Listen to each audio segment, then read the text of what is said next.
My name is Veronica and I am an educator at Glencairn Museum.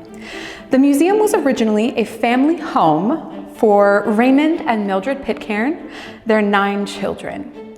Today, we are in Glencairn's Roman Gallery, which used to be the bedroom for some of the Pitcairn children.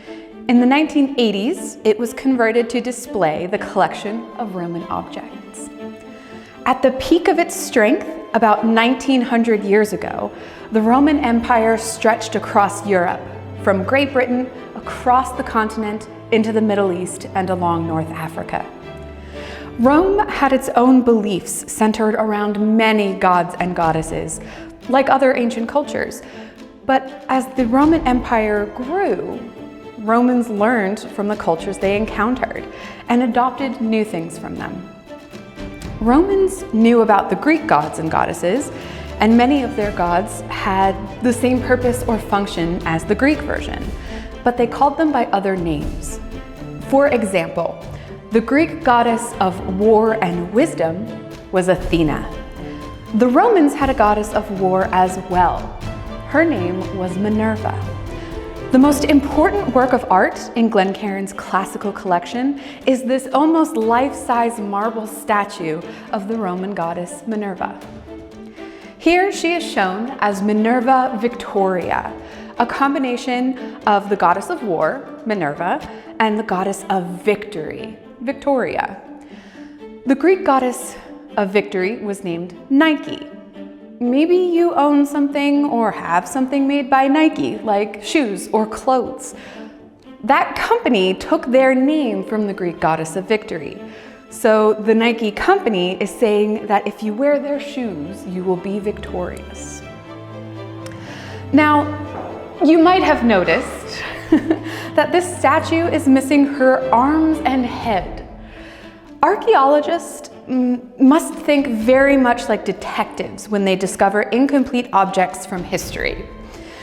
Even though this statue is missing parts, there are still some artistic details that serve as clues to tell us who she is. One of the most telling is the tasseled goatskin shield draped over the shoulders of the goddess.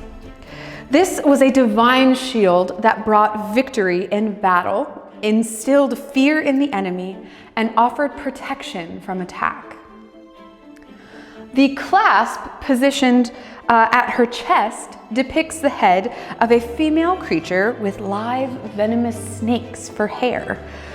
If you look closely, you might be able to tell who she is. This is Medusa. The Greek hero Perseus, helped by Athena, beheaded Medusa. Perseus then gave Medusa's head to this goddess to place on her shield. Since the Romans saw Athena and Minerva as the same goddess, we see Medusa's head here on our Roman statue. This is an example of how we can see the blending of both Greek and Roman beliefs. We have many examples of Roman art and objects that show how other cultures influenced Roman culture.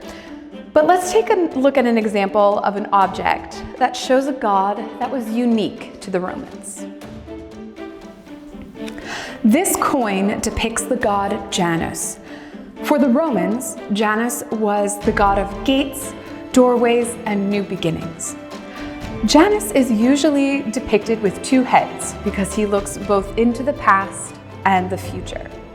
We still use words today that stem from the names of Roman and Greek gods. The Romans dedicated and named the first month of the year, January, after the god Janus, since he was the god of new beginnings.